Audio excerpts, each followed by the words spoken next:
तेजः क्षमा धृतिः शौचम् अद्रोहो नातिमानिता भवन्ति सम्पदं दैवीम् अभिजातस्य भारत।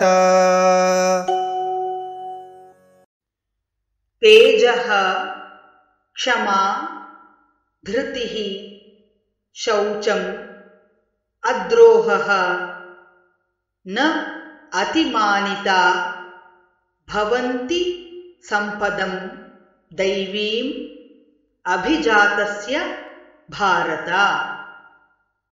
तेजः क्षमा धृतिः शौचम् तेजः क्षमा धृतिः शौचम् अद्रोहो नातिमानिता अद्रोहो नातिमानिता भवन्ति सम्पदं दैवीम् भवन्ति सम्पदं दैवीम् अभिजातस्य भारत। अभिजातस्य भारत।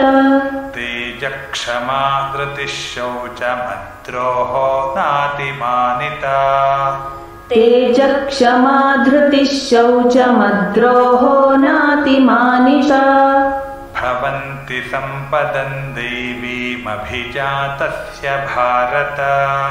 भवन्ति सम्पदं दैवीमभिजातस्य भारत। तेजः क्षमा धृतिः शौचमद्रोहो नातिमानिता भवन्ति सम्पदं दैवीमभिजातस्य भारत।